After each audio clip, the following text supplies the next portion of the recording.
Hello, everyone. Welcome to Safe Space Between Us. I'm your host, Kieran. I was going to say Carrie there, and I am with Carrie, lovely Carrie. Carrie, hello. Hello. You good?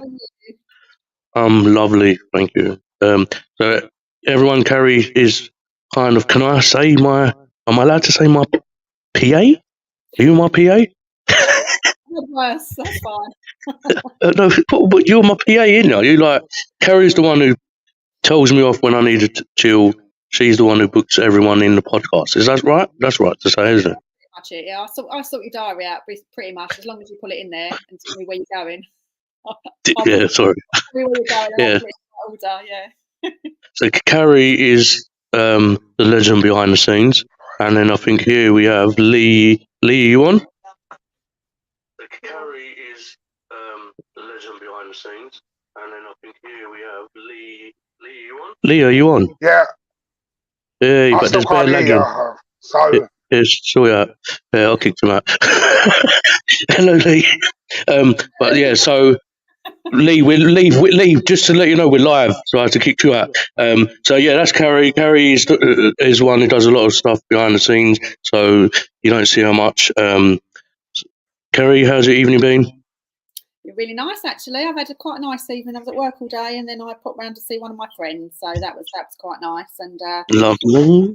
yeah, got back especially for this. So Oh, it's such a legend. You liar. You lied there. You lied there. But you might lie. No, it's fine. So Kerry, I just want to say before we talk much, because I've told a lot of people who do gardening for to make sure they listen to the first 10 minutes because it's quite important regarding the gardening side of it. So first of all, I just want to say, Kerry, ask me how my day's been, please. How's your day? Well, it's been very productive and very eventful. As you can see, I've learned to just laugh. So obviously, you know our mission. I don't need to make people's ears bleed. There's a bit of I don't know what's going on in Plumstead. Basically, a lot of reporting, Kieran, a lot of reporting the safe space between us of I don't even know what. Probably doing too many gardens, maybe. I don't know what it is. Actually, you know what I'm like, Kerry. Like over text, I'm rubbish. I'd rather call you and have a chat in it. And so over text, I think it's been misleading of me sounding like I'm maybe argumentative, but I'm actually not. I'm just shocked at doing a good deed. And anyway, we've just come to a conclusion that there's people out there in Plumstead reporting me, and these are the saddest people on the planet, really.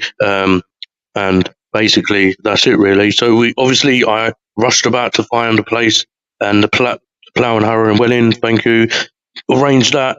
Got loads of people saying, yeah, we're coming and coming. And yeah, it was me and the lovely Lee just chilling in the pub. But one good thing, we spoke to the whole pub, or the lads in there, the women in there who were just there drinking, and we actually had a couple of guys reach out to us, say one of them, obviously I'm not going to air their stuff because it's a bit bait, that if people in that pub and saying, oh, I see him talking to Kieran, so I don't want to say too much, but asking for seeking support. So that's, I've got to take the small wins. That's a massive plus. We turn up to talk to Plumstead, where we managed to get support someone in Welling. So on that side, the only last comment I'm going to say about Plumstead, you've had your opportunity to find out what we do. Now stop the hating, stop the bullying, stop the harassment, and leave me alone unless you want support. On that note, gardening, I just want to talk about gardening. Guys who want me to do gardening, hello. I'm actually the one who does the gardening. You see that email on the screen now, a safespacebetweenus.community@gmail.com. If you'd like me to do your garden, please, because I'm getting my DMs are like crazy and I just can't cope with my DMs, and it's not being rude to not get back to you. So please email that email. We need a quick image of what you want me to do, and your location. You can put your preferable dates and I'll try and work it out there, but if I can't, I'll let you know the dates I'm free. Even if I have agreed to do your garden tomorrow, Saturday, next week, please email that so we can keep track of it, and just have that gentleman or ladyman agreement of, listen, I'm using my own tools. If they break, that's on me. Please tell me what exactly you want me to cut, so there's no one moaning from Plumstead that I'm cutting everyone's gardens. So I hope that clears that up. But apart from that, I want to celebrate little wins today. We've actually got some wins. So, Carrie, what kind of wins have you had today in your life or this week? Well, podcast wise, I've got a few people. So anything. It could be anything, anywhere. You've actually put some amazing people on my podcast, so that's a win. Yeah, and I'm really excited about it actually, because there's a few people that I've sort of followed over the last few months, and I find them interesting. So I think they'd be a really good fit for this as well, and just sort of tell people what they're doing and whether the background about it and all that sort of stuff as well. So so I'm looking forward to that. So I just got to confirm exact dates, and then they'll be coming in. So they've kindly said that they're happy to do it. So just stuff like that really. I think everything seems to be going to plan in my world. So my world. Very well. Your world is very busy, as we know, and and I'm not just giving you a big headache. I salute you. You've done how you've coped to not even to cope with me first of all, because I am to cope with me, because obviously, ladies, guys, gents, women, whoever's listening, I am one of those. If I come up with an idea, I want to do it there and there, and I don't know how these lot cope with that, because I'm like, guys, we need to do this, we need to do that. And to be fair, Carrie is number one. I've just I emailed them, I'll do that, and yeah, credit to you. And in between all your 101 other baskets, you've got eggs everywhere, haven't you? Your eggs in every. The thing is, no wonder the weeks go so quickly. I'm like, where did that week go? What week are we on? What day are we on? The thing is, you're crazy. I was thinking about it today. I was chatting to Lee today, and I said, Carrie's actually she's got a full-time job. Then she, obviously, my PA, if you want to call it, and you can see what drama queen I can be at times, and not just that, how, I'm doing this, I'm doing that, and sometimes I still forget to tell you what I'm doing. And also all the other charity stuff you're doing for your local places and that. So salute you, massive applause. You just need to get on the podcast a bit more. I think you're slacking on that side of things, Carrie. No, well, I thought, do you know what? I'll come on tonight because I want to get over my little fear of being on podcasts. Have we told our guests we go in live tonight or not? I don't know. Oh no, you did at 7. You said. Did you? Did I tell? Because I wasn't in. So. Oops. I'll do it on my phone in a minute. Tell me last minute. I can put it in the diary. Oh, see, that's what I'm saying. But no, I want to say thanks again to you. You've been wicked this week, especially, and it's good to actually catch up with you as well. But as a podcast, or not podcast, safe space between us, I think a small win we need to celebrate. I'll read it, and it's not just the reply. I don't think it's just the acknowledgement. I think they've actually took the time to see what we do, safe space between us. You know, the government. Even though I'm not the great. I love the government. You're going to come on my podcast. I love you. No, I don't. Just for them to acknowledge what we do, basically, of trying to break stigma, break silence. I am just picking it up to read it. So obviously Lee, credit to Lee, who does this with us. He emails governments and stuff. So, dear Mr. Park, I'm writing to thank you for an email on the 22nd of May requesting an interview for your podcast with the Prime Minister. I didn't even know Lee asked for a podcast. If he told me, you got Rishi Sunak next week, I thought, what? I was intrigued to discover the fabulous work that your group has undertaken in breaking stigma around mental health, which shows me they've actually looked into a safe space between us, because that's our motto, providing invaluable service and steering those seeking assistance in the right direction. Your desire to aid those in that hour of need is inspiring. As I hope you understand, to the precious of his diary, the Prime Minister unable to facilitate that request. However, on his behalf, may I take this opportunity to thank you for your excellent work, and I wish you every success in the future. So to me, they took I think to me that's a small win, because now we continue to harass them, and not about getting on podcast, to make changes with mental health and just helping people out there. But at least they know it's a safe space between us, and they're kicking on our door. And I think it's a small win. So I think we should be celebrating those kind of wins, and we should be applauding everyone. But I think that's a small win. I think another small win is, I think, my target was, or our target was 250 members, which we extended to 500 members, and I think we're nearly there. But here we go. Do you, yes or no? Is Lee going to work? Before I let him in, I'll say yes then. No, you say no. I'll say yes. I'll say no. Lee, are you on? Hello. Can you hear me? Lee, are you live? Lee? Lee? No. He's gone. Lee, are you on? No. Anyway, so who lost at me? So nothing new. But yeah, it's just really productive day, to be fair. Even though I just want to say, and Carrie, I apologise if you think, oh my God, Kieran, you've told me this today. I just want to tell people how things affect not just me, but people in life, right? So this morning, obviously, I spoke to you voice note, didn't I? And Lee, and you've been a massive help of me not losing my head this last couple of days. But I sent you a voice note, didn't I, of someone else? Yeah. So this morning, I just want to make listeners aware that this morning we had a person or a couple of people who've had voice note, and due to Plumstead people social group, and I'm not dissing that group. Yeah, you can think I am. I'm not, but we need to be careful in society what we actually say, because we have been people crying out to us.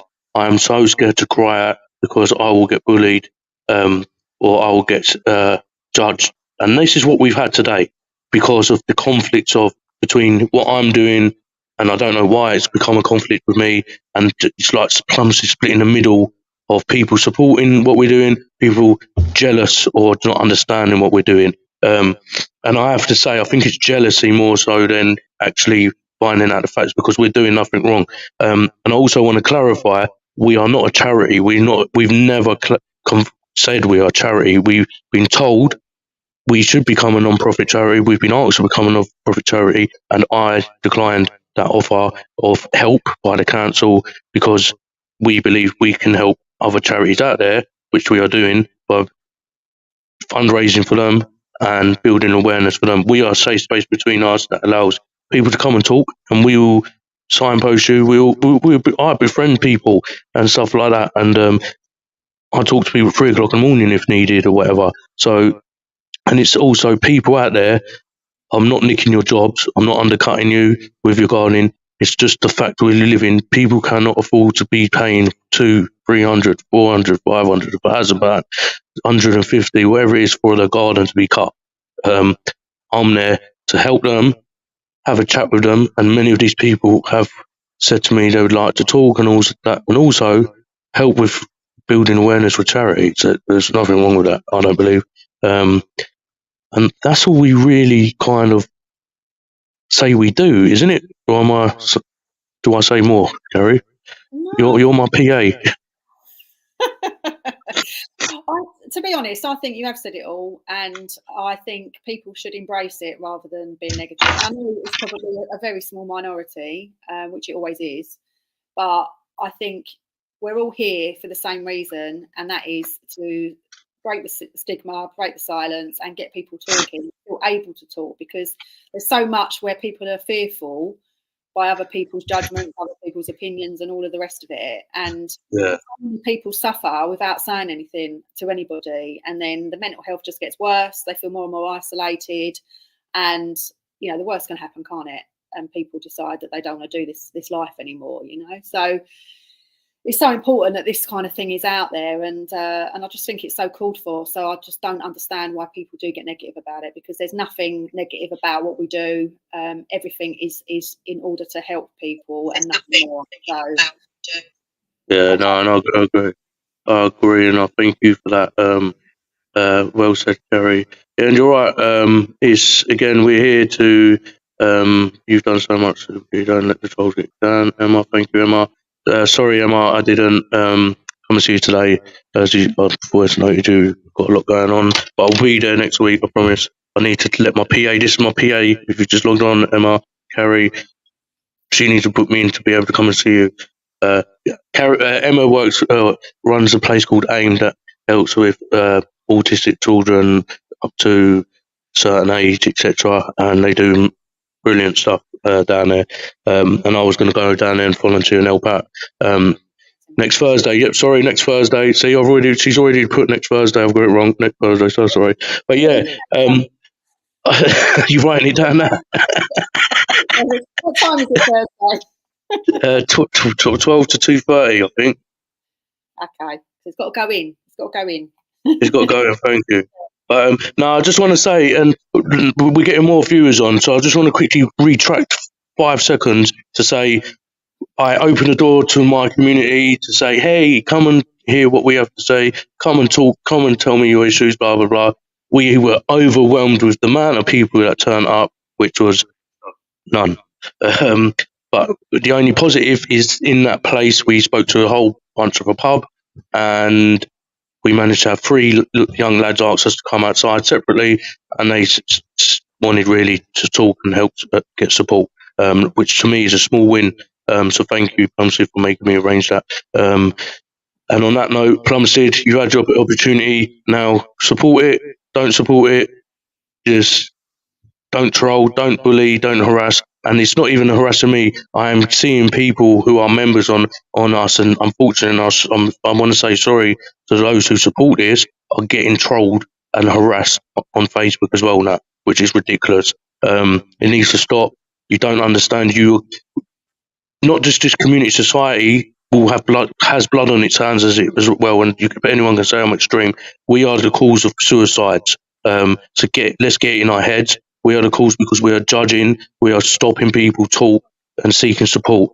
As people are just logging on, me and Kerry were just talking.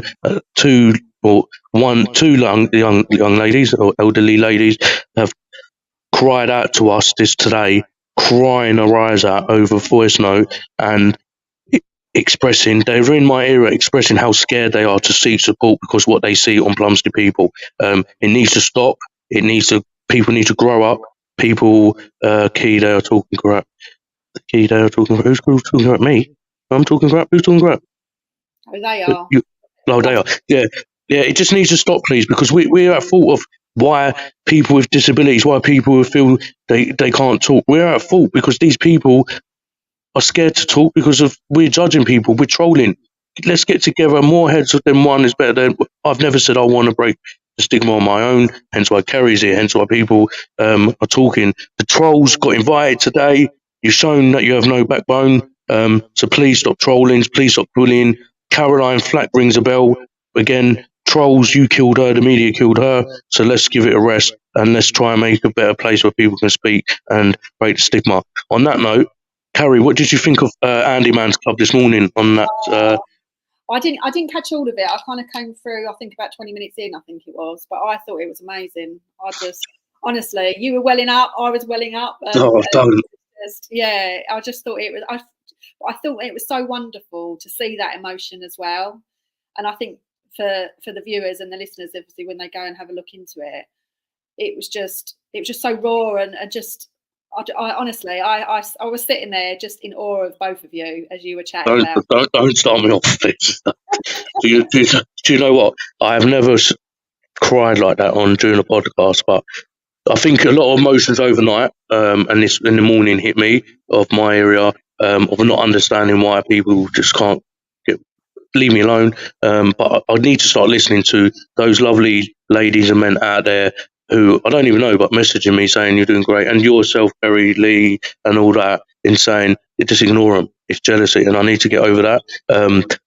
But then we go into that podcast with Andy Mann's Club where it's talking about suicide and stuff, and mate, it's like it just brought back memories. It was last year, and I'm a hypocrite. I'm a cat. You can call me whatever you want. I tried that massive overdose. I woke up in hospital, blah blah blah, and I just thought, imagine I weren't here yet. And then it just brings memories that we do that video of people's ill health passed away. And they've clearly, those people who on that, hi Patricia, you're right. Those people, don't know. I just really, ladies, Emma and Patricia, if you want to jump on and have a chat in person, let me know and I'll send you the link. You can jump on and chat to me and Carrie and hey and rant with us, whatever. And I feel popular. 3 women with 1 lad, and no, I'm joking. But yeah, it really overwhelmed me. And to be fair, and did you hear the story of his wife commit suicide because of being bullied at work? It's just awful, isn't it? You just hear so much about it, and it just breaks my heart to think that people have got to that stage where they've just probably tried everything or just kept it in and not told anybody, and they've just dealt with that on their own, and it's just heartbreaking. And this is what I'm saying. To be bullied at a workplace, it just brings back memories, man. But and then what a legend, man. He gone through all that and turned his life around to help others. But then it upsets me. It just really upsets me. I'm talking, I'm sending people links. It just really upsets me, Gary, that we make society, us human beings are making other human beings do that to themselves. And we all slag them off. Why did you choose that? Why did you choose that? We done it to them. We've got to stop acting like I'm confused. Do we care as society? We say we do, but then we only care when that person's dead. I don't think everyone does. I think it takes a certain person to actually be, have empathy for somebody and what they might be going through, and being open and not being judged.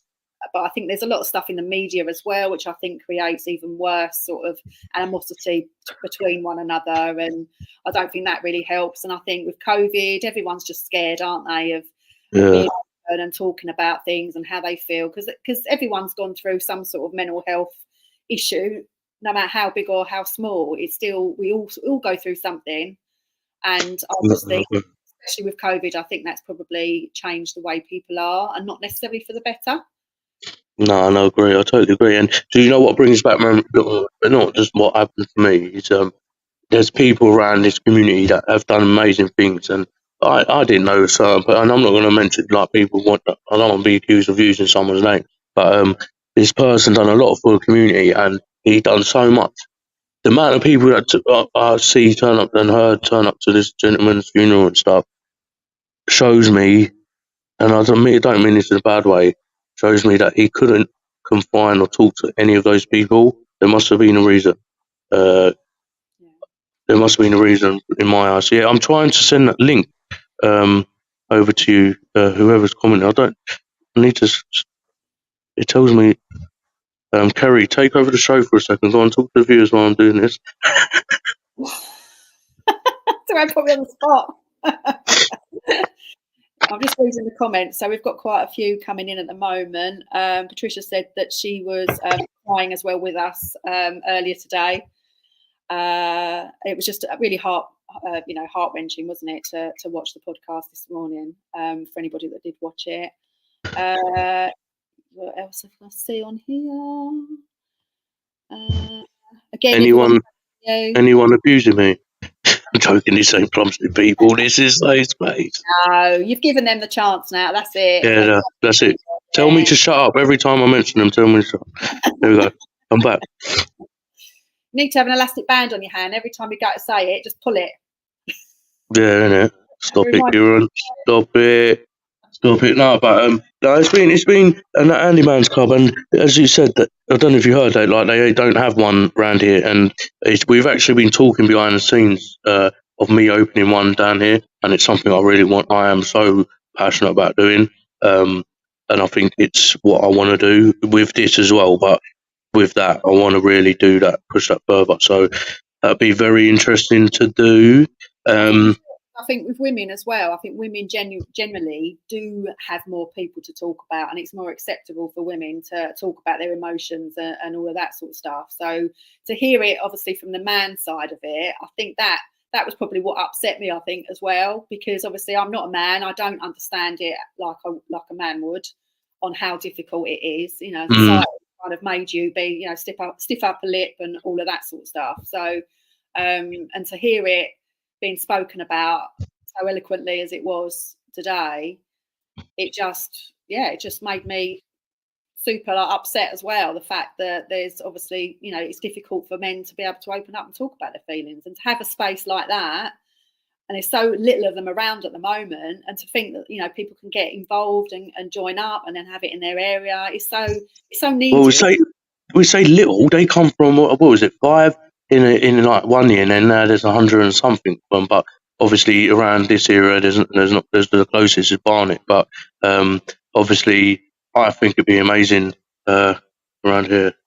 Hello, Patricia. I'm Hi, sitting there. in my bed, so ignore the whatever. Ignore what? I know you only can So, see the curtains. That's fine. You cannot see the crap around. That's fine. okay. So, hi, Patricia. I'm Kieran. Nice to meet you. I Hello, have that's spoken to Carrie. you a few times, but you know. Oh yeah, we have spoken, but I'm just in face to face. Right. Yeah, Hello. I know. And Carrie is my lovely PA, my morning PA. She does a lot behind the scenes and does a lot for other charities and stuff. Yeah, no, Carrie, to her as well. Yeah, we've been talking, funnily enough. So we've had a little chat, haven't we? Over Yeah. so. You had Oh, me hang on. crying this morning. You really did have me crying this morning. Who I'm did? gonna kill ya. Me? Oh, Yeah. don't get me started, please. No, but It's just the thing is, right? All of this stuff that he was saying, it resonates with me as well. yeah. You know, because I mean, I have never tried to kill myself, but I have gone through a lot of the stuff that he was talking about, and it makes you wonder the strength of some people. You know what I mean? Yeah, and it's just Look where you were last year, and look where you are now.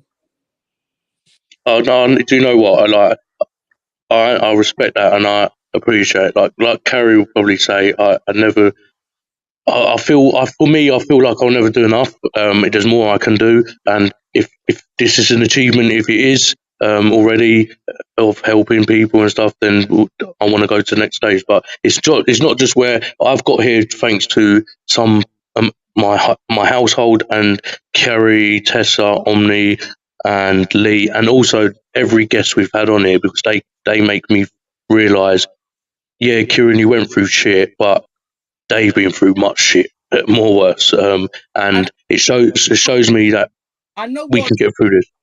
And you know some of my story. I mean, my ex is got 26 years in jail for what he did to me. That in the UK, that tells you exactly how bad was exactly what he had done, because under domestic abuse, you don't normally don't get that many years, unless it is GBH and other things, right? So I did get to a point where I did think, what is the point of living anymore? I did think about that. But the only thing that has pushed me through is my son. Because I totally relate with that. Yeah, totally relate with that. And it's just the thing is so, man, no one should feel like this, man. I know I feel like you shouldn't. I know, Kerry, you've been so much, and Patricia, I don't know. Maybe you can come on and do a full podcast with us and tell your whole story. That'd be lovely. Huh? I would invite her. Yeah. Have you booked her in? Have you booked her in? Yeah, but I've invited her. What I'm speaking about, right? Carrie and I were speaking about this afternoon, that it's just our mental health, because everything that Carrie and I went through, it comes to your children, because they see things, they hear things. Then once that you are out of it, you take a lot of time to be normal, between inverted commas, because you are not going to be who you were. And I hope I'm not going to be who I was, because who I was chose that stupid man. So hopefully I'm going to be a much better version of who I was. But the triggers, you still have them. Yeah. My son has become so overprotective. He was 17 yesterday, but happy birthday. But he is so overprotective. His mental health has been so damaged by the whole system, because he was referred to CAMS. They asked him. I mean, CAMS is something else, because they asked him, have you thought about killing yourself? I said, well, no, but I do think, what is the point of living? For me, that means the same thing. Mm-hmm. And they said to him, how do you feel from 1 to 10? And he said, a 2. In every day, right? He was being put as urgent, but he still have to wait. Well, he's going to be seen in July, and he was sent 11 months ago, right? And on top of that, because he's autistic, they say that they don't know if they will have any help for him, right? And he's autistic, but Emma told me how it's called. Something like that. It's like me, that, you know, because we are autistic and ADHD, right? Yeah. Which is a very weird combination, right? For what my doctor said anyway, right? So he's very high functioning and he masks a lot. So half of the time you don't know how he's feeling, how, you know? But when I comes, if they have any trauma therapy for children or for teenagers, they say no. And I was like, 1 second, how is this possible? Because the children are as damaged, not as damaged, but they have damage for what they have seen. Yeah, cool. So why? And they said that, and no, it's nothing that is being thought about. And this is what I'm saying. Like, this is why I get angry. Like, I obviously spoke to you, Patricia. Kerry knows. I get so angry when we talk about children. It's children. Like with me, what I done last year is going to be with my children for a long, long time. And I put my hands up. I own it. Am I embarrassed? I'm an idiot. I'm an arsehole. I'm everything. No one needs to tell me that because I know that. And that aside, say that. That aside, though, they still going to go through shit of being bullied at school, which has happened in the past, being singled out because they're autistic and they have to do special work, as my daughter classes it, because that's what they class it in her playground. You're a special child because you've got special work. But then when you approach these matters, you're an aggressive parent. You're a parent who don't trust the system, a parent who don't trust the school. No, I'm a parent who actually gives a shit about not just my children, but every child out there, that this system is broken and it needs more support. I don't blame teachers, I blame the system, and I blame head teachers. That's my view. I blame head teachers because they can make a difference. But as we've spoken about a lot, our children are just a number and a figure at the moment, which is sad to say. Our children are money. Right, that's the safeguarding of your children, how they are being treated in school, right? I mean, I will put it to the other side, right? My son's dad, because while I was with my ex, he went to live with his father, right? And without it, he was totally emotionally abused by his father against me, so he would not come back to me, right? And when he came back to live with me, his father was sending him emails of how he wanted my son to die. What?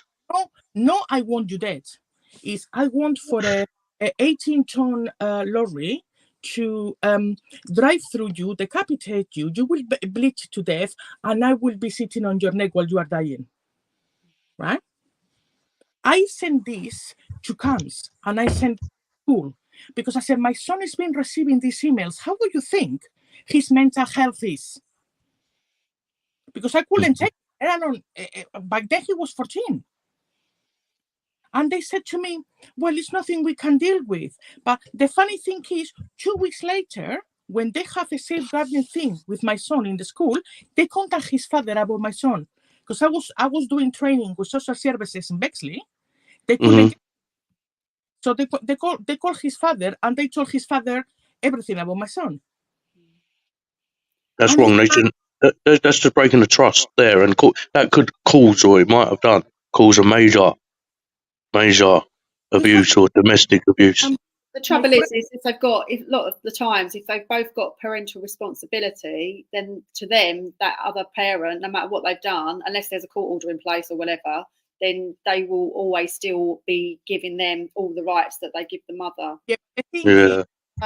because I got full custody of my son, I have a letter from social services for the school to take his father's details out of everything and to safeguard my son. And they have a staff from the police as well to safeguard my son, and they didn't. And we have to go to my friend's house until things were put in place. And now I have an order of protection. But it's like, I have showed you the emails that his father is sending, and you have all of these orders, and you still contact the father. How do you think my son's mental health is going to be? And then you say, oh, he's not bad enough. How bad do you want him to get? Is that what they're saying? They don't want to say he's not bad enough yet, or to wait till he's bad enough. Yeah, that's the thing. Sorry. Unless they have to kill themselves, yeah, they wouldn't kill them straight away. And I had that when I had those thoughts, when I was thinking to myself, I just don't want to get up in the morning. I don't want to be here anymore.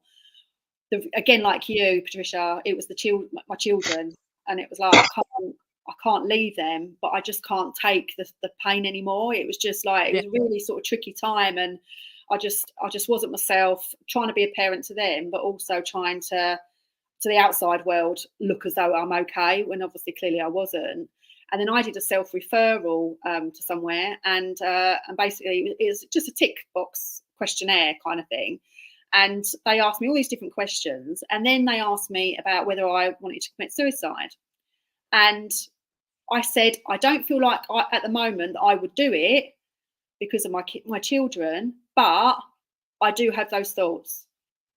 And basically, because I didn't say, yes, I want to do it right here and right now, they just basically said, wash their hands of it, and said they wouldn't help me. Yeah, but the other side is, even if you are thinking of, I want to kill myself, yeah, because we know how the system works, I would not tell them because I would lose my son. Well, this is it. It's normally the protective person, the protective parent is the one that's treated like the criminal, and not the actual person or the abuse. Yeah. And it's mind-blowing, Because I have worked for the NHS for over 20 years, and because I know so many people or whatever, I had my therapy and my trauma therapy within a week. Really? My son has had nothing. And I have had to do I have done the counseling stuff. I am now, I am advisor for SOLAS. I'm a domestic abuse champion for SOLAS.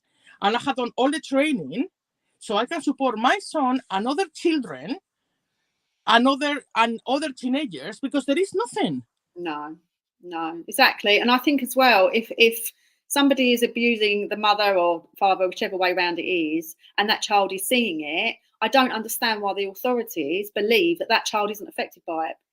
They don't have to put a fist to their face or do anything else to them, but they're there. They're still being abused because they're seeing all this conflict between the parents. And it's not just that. If you have a parent, mother or father, right, speaking to their other partner, right, like crap all the time and whatever, the children pick up on it.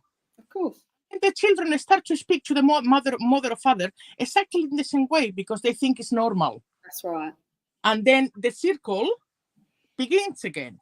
Because when I have conversations with my son, and I'm so glad that I have always brought up my son to be himself and to have his own ideas and to be as strong as his mother. Because otherwise, I mean, when he come back from his father's, he was very sarky, but very sarky that hurt. Yeah. Because he was telling me exactly the same stuff that his father used to tell me. And now, little by little, it's changing. But that's because I have done all the training and I know how to handle it, but other parents don't. No, this is it. This is exactly what I did. I did all the training as well for that very, very reason, because for one, I needed to kind of get my own head around what was going on and why it was happening, and did a lot of self-work, and all of that as well. And again, like you say, to be able to teach the next generation what a loving family life should be. And the trouble is when you're not able to do that for whatever reason, it just follows on to the next generation, doesn't it? to go within Besley Council to teach the teachers how to, when they do the sex class or whatever you want to call it, because I don't know how to call it, right? Well, sorry, as far as I'm concerned, it shouldn't be just about that. It shouldn't be about how you treat a partner, how you talk to a partner, how you, what you see on a porn film doesn't mean that it's actually what you do in the bed with a partner. They are two different things. That's right. They need to learn all that, Yeah. but they cannot learn it out there with their friends. Exactly. Everything needs to start from school, doesn't it?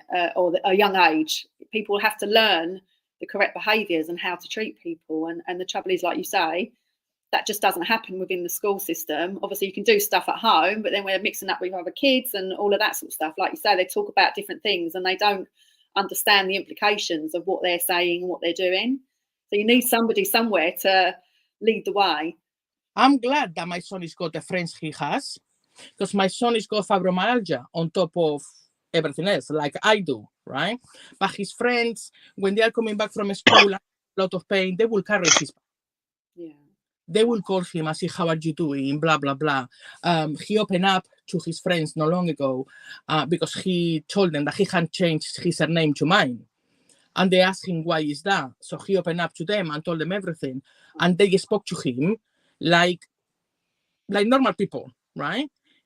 I'm so glad that he has those kind of friends, because other kids out there are not like that.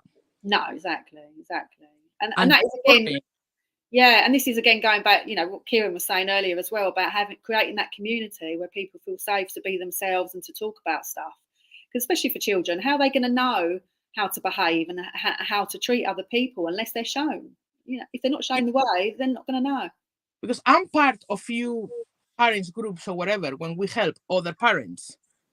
But some parents think, right, and I have never thought I knew it all. If I have to read 6,000 books, I will read 6,000 books to tell, because I come from a very Catholic, strict upbringing. And I was like, no, I'm not going through that, because my mom was a total narcissist. So that's what I learned, what I liked, I suppose, right? So I thought, no, I'm going to be the opposite. But to be the opposite, I had to teach myself. Yeah. But some parents, when, they have been sent to me through Besley Council or other places or whatever, they think they know it all and you cannot help them. Mm-hmm. And it's like...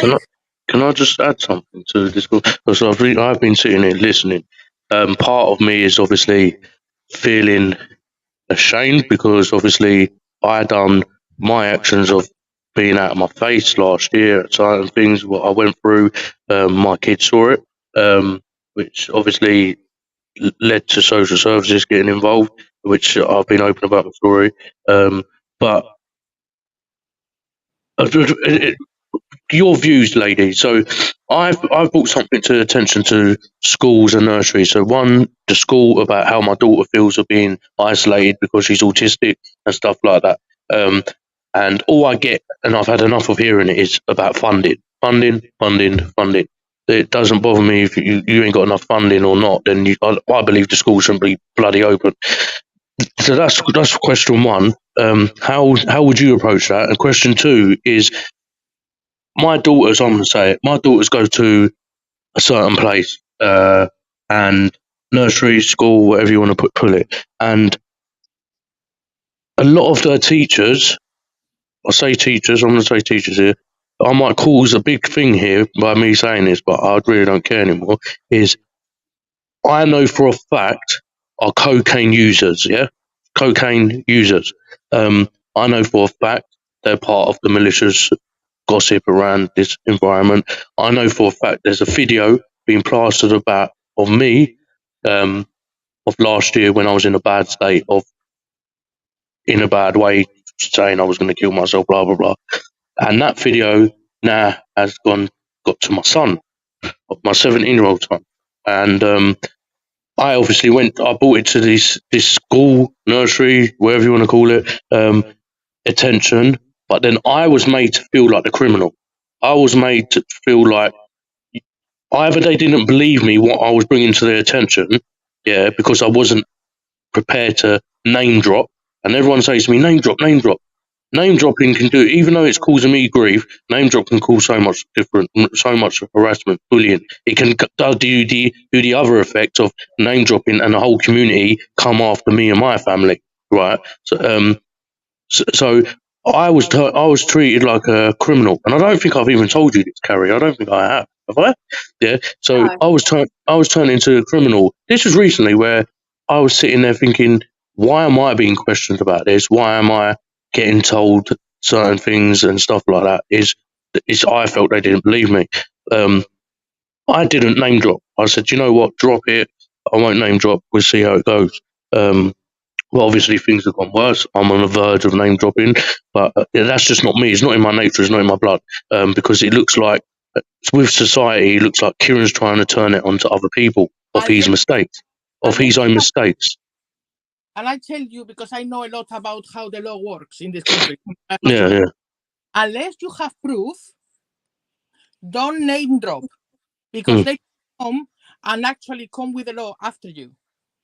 No, there's proof. There's plenty of proof in the pudding. I've got proof. The picture of that person doing whatever, don't. Because No. you're in trouble afterwards. Yeah.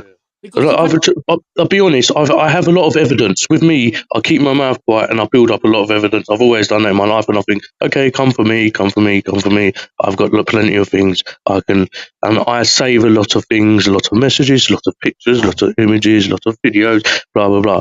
But I'm not like that because, again, people got kids to feed. It involves kids again and stuff like that. And I just want to be left alone. But what I'm trying to get at is the system tried to turn it onto me because of my previous mistakes I didn't choose to be sexually abused. I didn't choose to get an illness. I didn't choose for my dad and mum to be arseholes.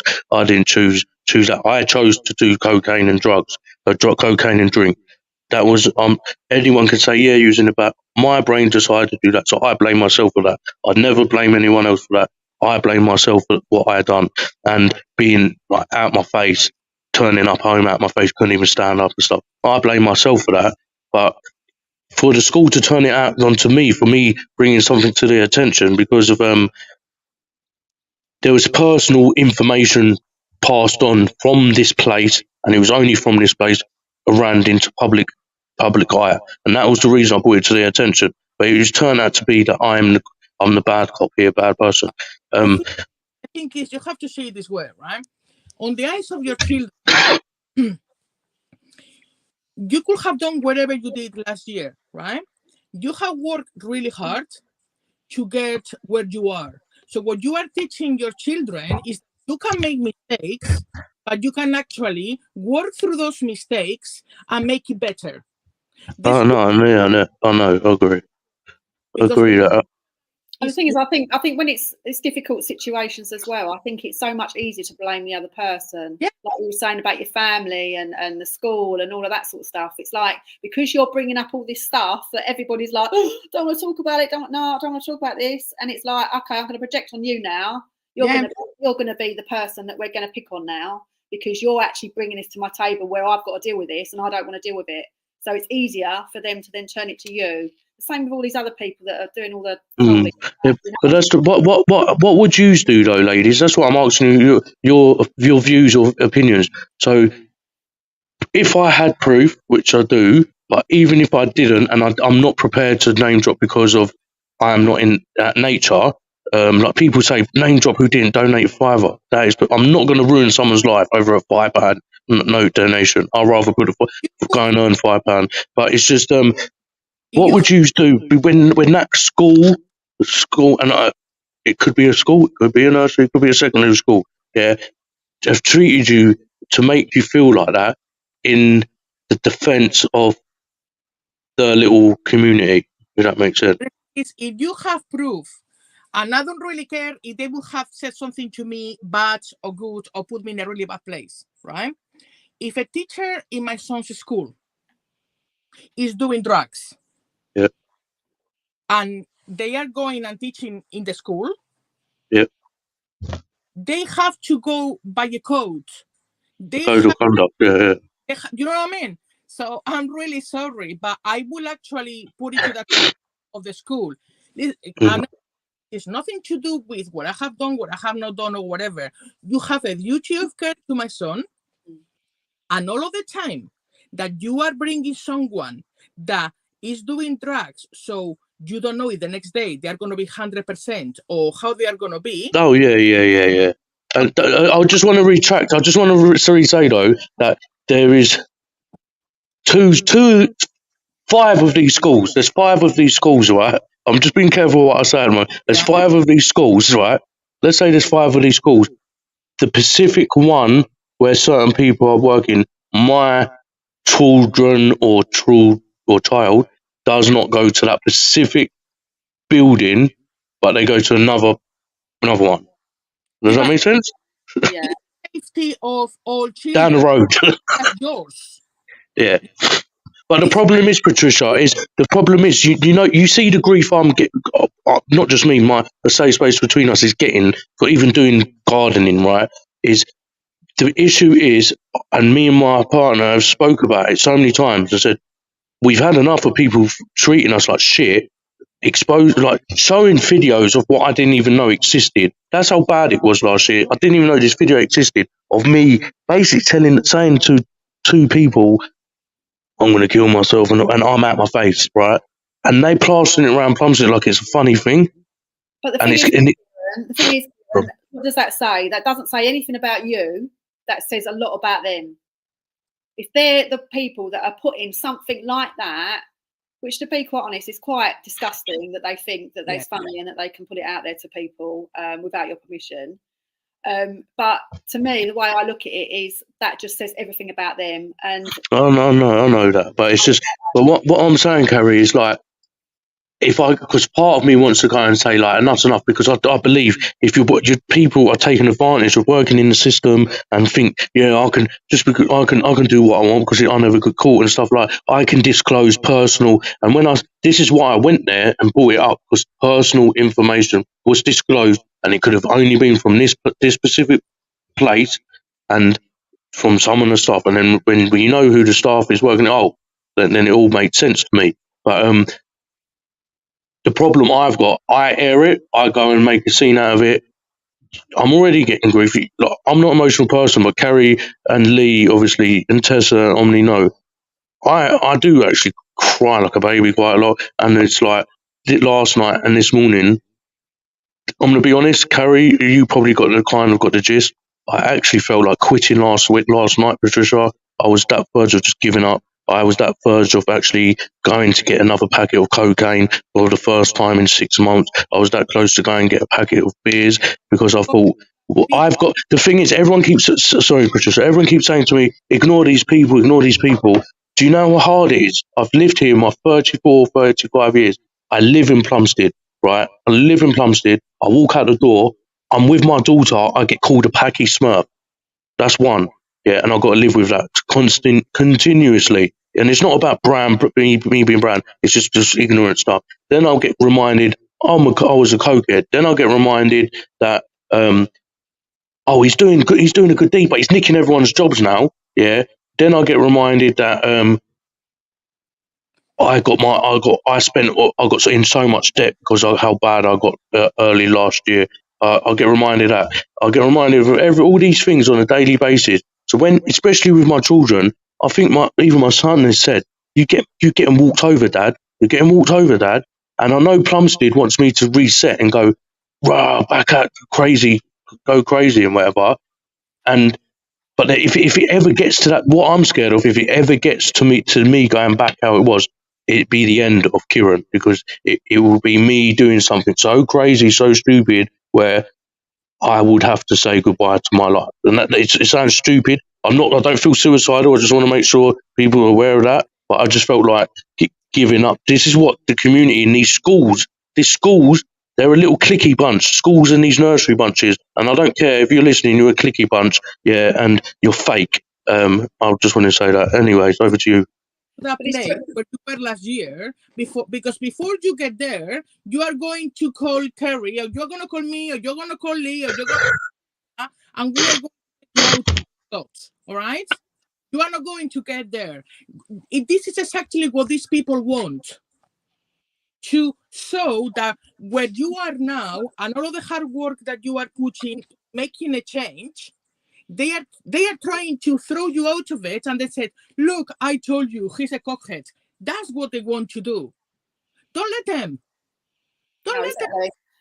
I mean, I've obviously said all that as well to you, Kieran, haven't I? Sort of behind the scenes and what have you. But as well, it's just, honestly, it actually makes me upset, the fact that you're feeling the way that you're feeling. But at the end of the day, you've created this wonderful community, and sod all the other people. Like, they're not worth even worrying about. Which I know you're going to worry about it, because obviously it's a personal attack on you. But it's not that, Gary. Like, I love you. I love everyone. I love everyone. I'm sorry to interrupt again, but I love everyone. I've got love for everyone, even the haters. I love you. Yeah, I'll help you. It's not that. I've said my sorry so many times. I think, and this is not the Kieran show, by the way. I don't want people, these haters out there saying, "Oh, here we go again." This is not my show. This is me just finally tell you, as a man, how you're making me feel and how you make certain other people feel in the community, in the world. And this is how people feel before they take choice of committing suicide. So just listen carefully, not Gary and Patricia, to anyone who listens to this. Last night, this community made me feel like, and I'm going to be honest, and my missus is sitting upstairs and she's probably listening to this, and she knows this because I said it to her, and I think I said it to Lee, who rang me at 1:30 this morning.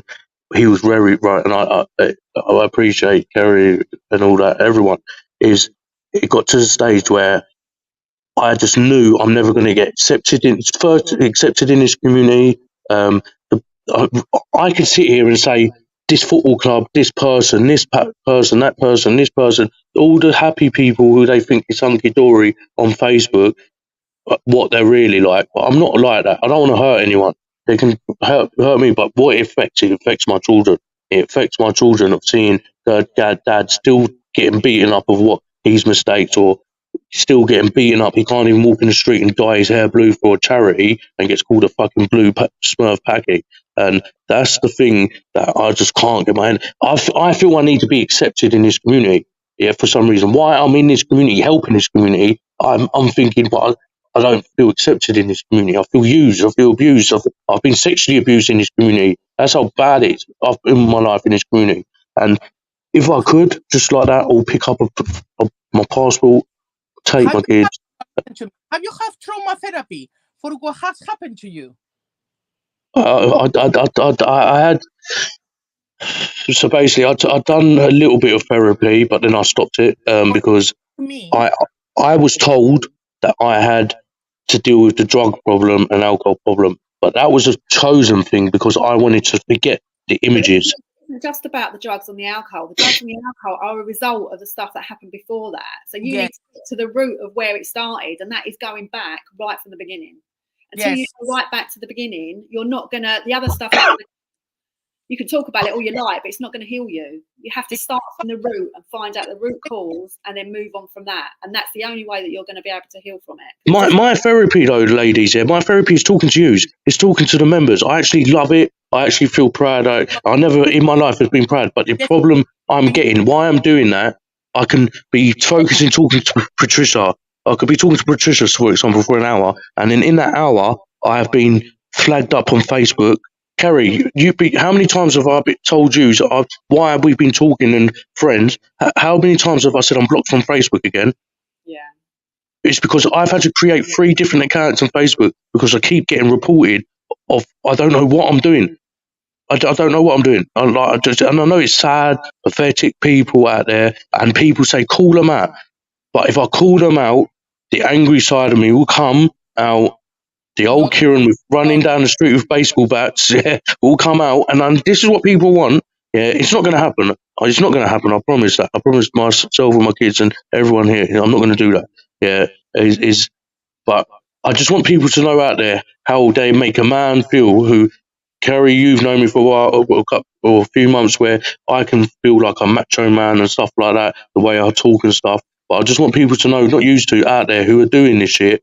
I am not all macho. I do fucking cry nearly every night because how you fucking make me feel, how Plumstead makes me feel. I don't feel welcome here. I think this is the most judgmental city, county, place in the world.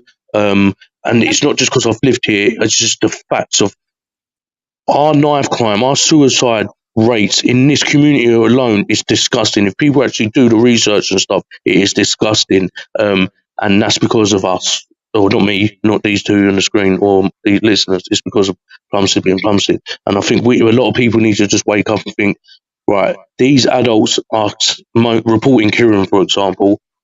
We need to realise they're just being petty now. They need to grow up. Instead of having a go at me, like last night, Plumstead people. I just want to read it. I know I said I wouldn't do this. Can I read the statement what Plumstead people sent me? Like, sorry, Carrie. Carrie's thinking, fuck's sake. I can see it. Oh. Can I ask you something? Yeah, go on. Okay, right. Don't get angry with me. But Oh, here we go. Here we go. I'm angry. I'm angry. No, I'm joking. I'm joking.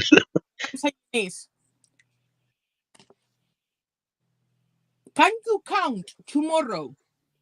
How many times do you say sorry in a day? You sound like Carrie. You sound like you. Listen, what I'm saying. Count them during the day and then tell me. That's a trauma exercise. It is, yeah.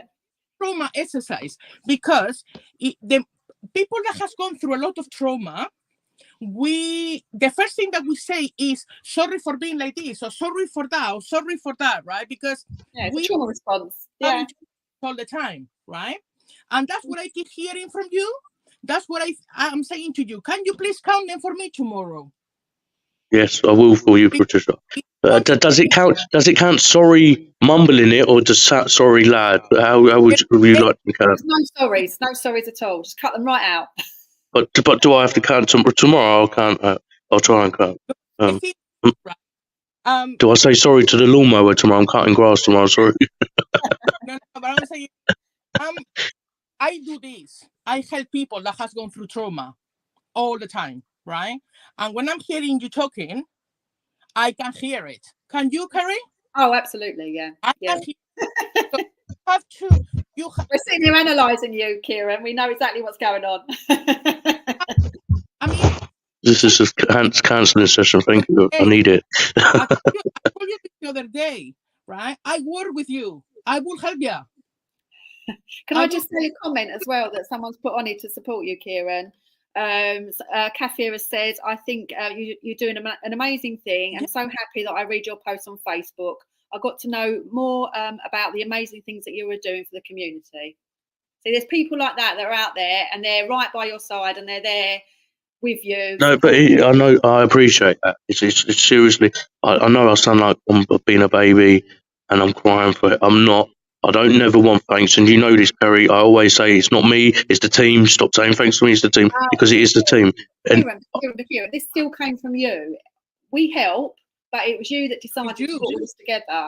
But it's not. But in life, Kieran, you've got to accept that people want to thank you for the things that you're doing, and you need to accept that gracefully, because it's a massive thing that you're doing. And I know you hear it all the time, but that's another trauma response, is that you won't accept any compliments or anything good about yourself. So we need to change all of that, because that needs to stop. Because I need to book you two in for a session or something like this. Hearing all the bad stuff, when the good stuff is being said, you cannot take it in. But I'm the same now. Someone gives me a compliment and I don't take it. I'm like, yeah, whatever. And I only see the bad things, because that's what we are used to. This is so funny. Patricia, I literally said that on a voice note to him today. I don't think he's even actually listened to it. Actually, is that the 7-minute one? Yeah. So I'm so sorry. I'm so sorry. I've not. I'm so sorry. I will listen to it after this. I'm so sorry. I've been away with the fairies, and I usually listen to them. Between the two of us, we're gonna have you dancing through Plumstead with pink hair. Okay? I've done that already. Well, you're going to do it again with loads of. No, but do you know what? I appreciate it, ladies. Like, I really got much love for you, and I appreciate it. It's just the thanks. I appreciate it. I'm not doing it for that, but it's for me personally. Me, Kieran, my recovery and I gained a lot of fire by helping others. But then what happens behind the closed doors is, I'm going to be honest, I cry, and this is going to, people are going to laugh at me and might think I'm chatting shit. Hopefully Emma will come on the podcast one day when she's got confidence to do it, and she can explain her side of views, what she sees, that what she went through, obviously what last year, but also see when I'm trying to become a better person, how worse the effect it has had.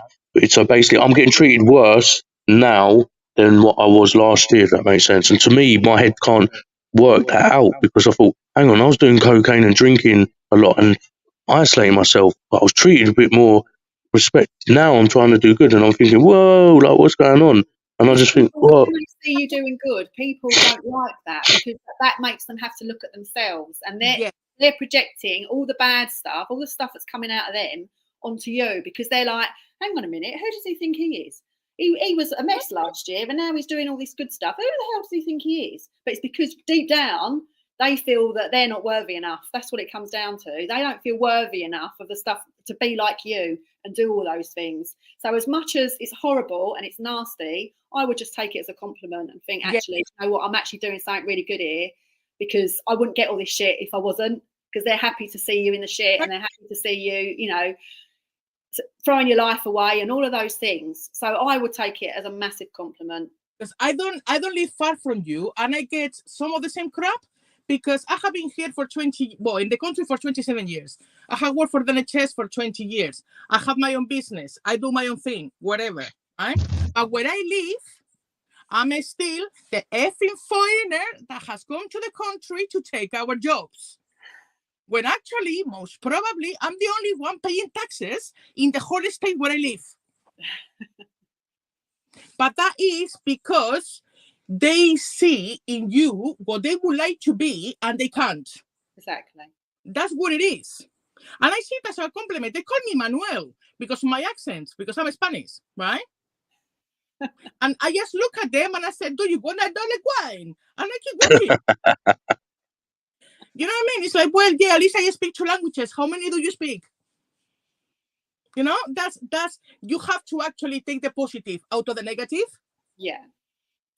And the thing is, it's human nature, isn't it? You could have 1 million people telling you how wonderful you are, and then you get 3 that say that you're the most evil thing on the earth, and it's those 3 that you'll listen to. That's just human nature. That's just the way people are. Yeah. But, you know, as we said, and obviously you don't like compliments, but what you're doing is amazing. So because it doesn't matter what the others say. That are giving you good. Most probably they are. Who's put this comment on there? So sorry, I can't. Who's put that comment? Manny who? I can't say surname. What's it? GHAG. Oh, Mandy. What's happening, Mandy? Long time. What's it? He's done so much for other people's kids, especially on the football. He finds it acceptable. Oh, Jesus. Cheers, Mandy. Thank you. Mandy, I hope you and the family are well. It's been a long time. We will catch up, man.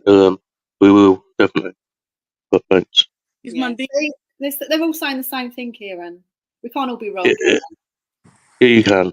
On that note, ladies, I just want to say, enough about me. I hope. What are we on Thursday? What's the day? Wednesday? Thursday? Thursday. What is it? What are we Thursday? Thursday. I hope you have a lovely Thursday evening of thinking about Kieran and safe space between us. That's fine. No, jokes aside, but have a good weekend. But Patricia, we do need to arrange a coffee. Maybe I'll come into your garden. We can have that coffee. Oh yeah, okay, fair enough. But to be fair, me and Carrie have not in person, have not physically met. Like, I want to say thank you, Carrie and Patricia. I'm cuddling you both here now. But it's just, but Carrie's one of those. I think she's got the hint that Kieran's from Plumstead. He's not coming in my area. I think it's one of them.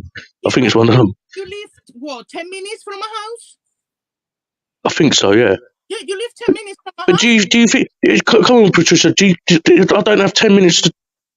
Like my dinner, I've been sitting here eating my chips. I don't know if you see me. I've been slyly eating chips. That's my dinner. Listen, Because the first time I put earlier I did, but supposedly I was doing nothing this week. I had a 3.5 hour meeting with Solas yesterday, which cut my whole evening.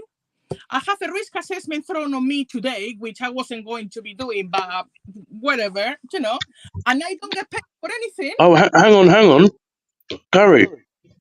I can understand. So, Patricia, what was you doing at 7 p.m. tonight? Just a question. Simple answer. What was you doing at 7 p.m. tonight? Me? Yeah. Was you at home? You're not going to say it again, are you, Kieran? What? Say That what?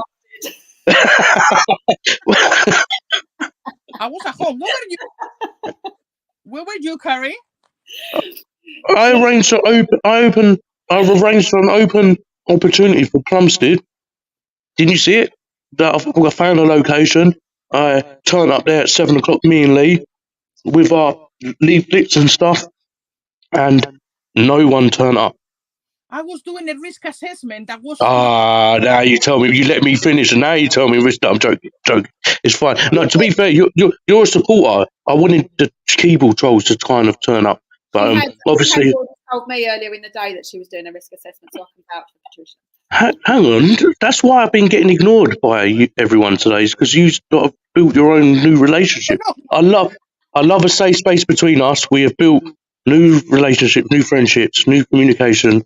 So I'm loving it. You two crack on talking. Don't harass me anymore. Leave me alone. I want peace. I'm joking. No, but ladies, seriously, go on, Priscilla. You know the link I sent you for the stuff with Health Watch. Yeah, I need to. I mean, I like that.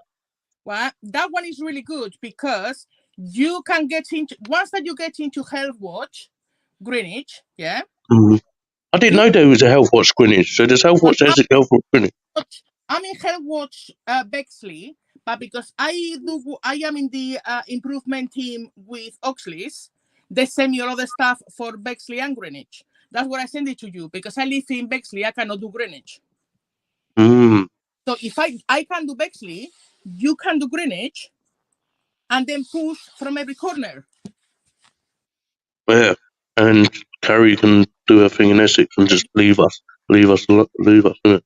No, I'm joking. But I'm going to contact them. But the thing is, Patricia, with some of these around here, and I'm not saying Health Watch because I've not contacted Health Watch Greenwich, yeah, and I will.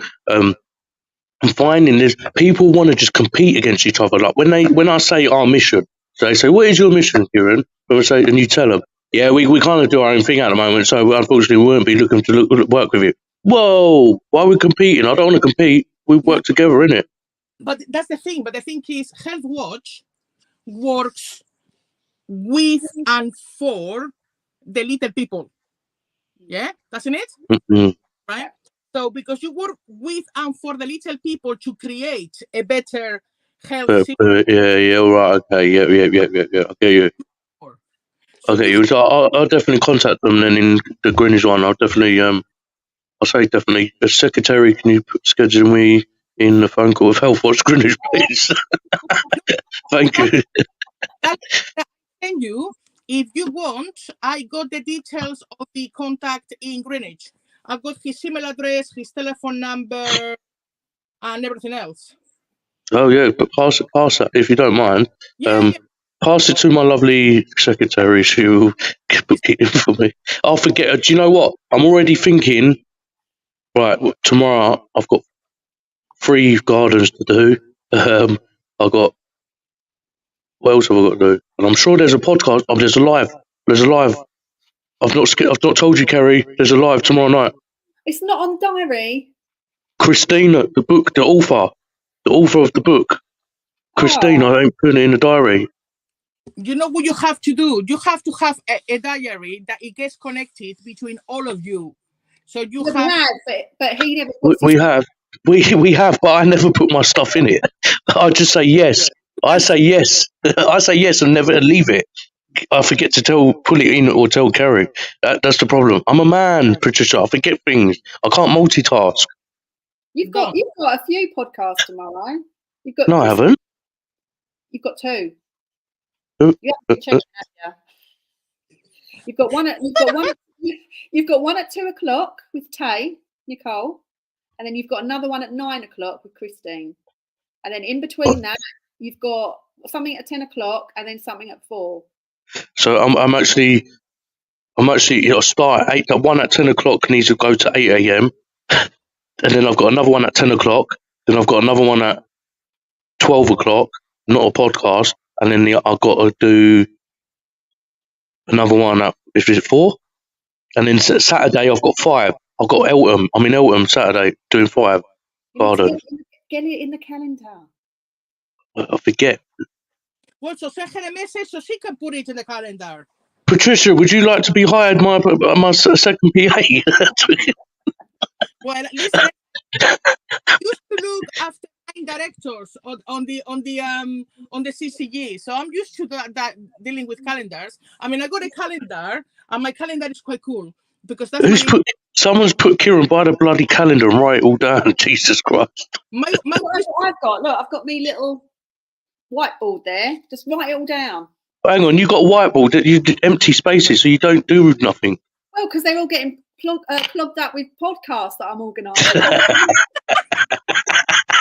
don't have a social life anymore. Donna. I know. Ladies, I apologise. I'm a bit. Listen, with me, I either say yes. I'm a yes man. You remember that film with Jim Carrey, Yes Man? Have you watched that? That's me, a yes man. But to be fair, that I want to. If the day I'd pass away, I want to know. You know what? I broke the records of doing mini gardens. I broke the records of forgetting to put stuff in calendar. Is someone here saying, Kieran, buy a bloody calendar and break it all down straight away, and then that they got it and that they're gonna pass to you. Oh, thank you. Who's that? Donna? Is that Donna? I think so. Yeah. So Donna is one of the best, and I hope you don't mind me saying this. She is actually one of the best. Teacher, would you say you are, Donna? Are you a teacher, or teacher, or teacher, TA, whatever she is. Yeah, she's one of the best. She has helped my kids, and she has supported a safe space between us for a long time. Mental health, donating books to children out there, helping me feed the community years ago, and driving up and down, dropping things off. So thank you, Donna, legend. There is good people in the community. You and Patricia, Carrie don't count in the community. I'm sorry. And Emma. You don't want to, Carrie. Emma. Oh yes, Emma. Now, to be fair, there's some amazing people, and I've got to rephrase that. There are some amazing Emma, Mandy. There's plenty. Emma Del Main is amazing. I have done things that she has come to, and I have gone to things that she has done. She is really good. She didn't say that about you, though. She said that Patricia, and she said you need to make her your secretary as well. She said, Kieran, she's not as good as Carrie, but she can be all right. I'm joking. She came to one of the things that one of my groups was doing, and as soon as I was going to her, she said to me, "You are autistic, aren't you?" I said, "Yeah." To me, I could see for the way that you want to come in. Do you know what? Talking to her on the phone, she knew straight away. And I've always been told, I said, I probably am, but I never wanted to check. Like, I just think I'm me, take me as me. I'm me personally. This is me, and I'm not saying it's wrong. This is just me. I don't need to be diagnosed with anything. If people don't, because with a diagnosis, to me, I just think I'm just going to get more segregated as it is. Kids are getting segregated. I can't cope with being segregated. So let's just worry about the children, not worry about my diagnosis. Diagnosis until this year. I never used it until I really had to, because I didn't have to, so I didn't. But in the moment that everything started to get, I think that because when the boys are teenagers, their autism changes and they can develop different ways. So I have to speak to the school, but because it was just like, now I have to say something because with his fibromyalgia and everything else, he needs help and what have you. But until then, I never said nothing, because he was going.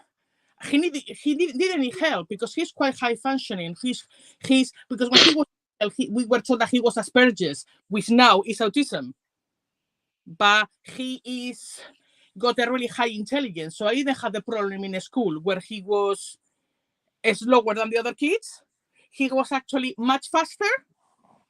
So they have to actually keep him busy all the time or whatever. But when he became a teenager, things totally changed. So then is when I actually have to speak to the school. But until then, I haven't.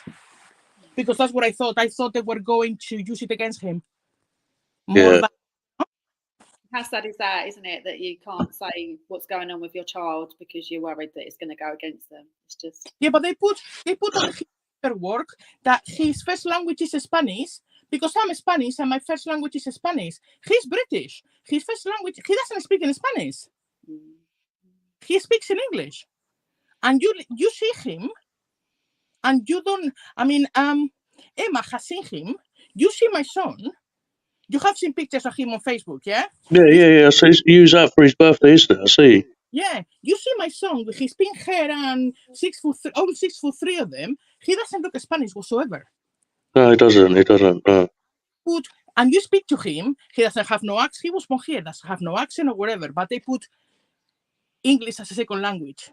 So because he was put as English as a second language, primary, secondary, everywhere, he's being treated differently. And I have this argument. It winds me up. It winds me why children have to go through so much shit. And from the beginning, I mean, he understands, but I use English as his first language, so this problem was going to happen, and it still happened. No, it's bad. It's really bad. And can people hear me? Yeah. Oh yeah. Sorry. What was I going to say?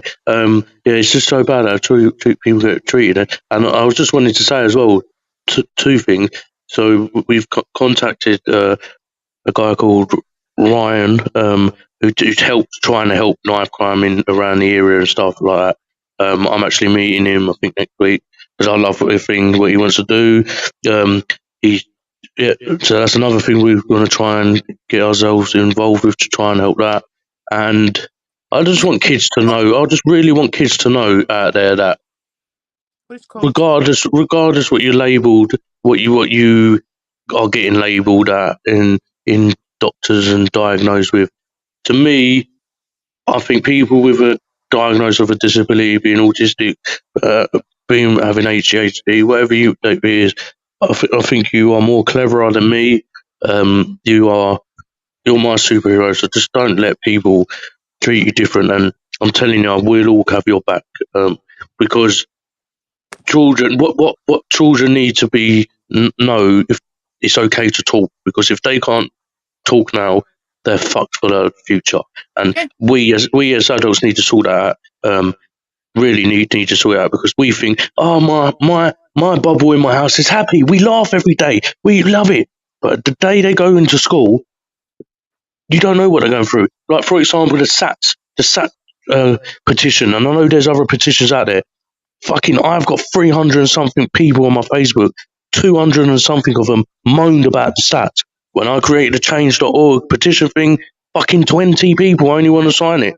Stop the talk and let's do some action. And on that note, we have been going on for a long time, and I know it's everyone needs to go to bed. Patricia, you are welcome anytime, every time, anytime. Maybe you could be the new host and give me a day off. Yeah, right. No, excuse me. No, you are. Nobody looks better with the headphones than you. I'm sorry. Oh no. No, but Patricia, seriously, I'm finally glad that you've come on and talk again. Any guest, any member wants to jump on and talk, tell their truth, tell their views. I'm not going to sit here and judge her. Kerry's not going to sit and judge her. No one else is going to sit and judge her. You're welcome here and rant away. On that note, I want to say thank you so much. Plumstead, I love you. And that's the only last time I'm going to say it. But I want to end it on a video. So girls, ladies, boys, remember we do update this video weekly. Please send in pictures and messages of a loved one that's sadly not here. On that note, I'm going to leave the video to play us out. Patricia, thank you so much. Much love. Kerry, much love. And ladies and gents, it's been a safe space between us. Love you all.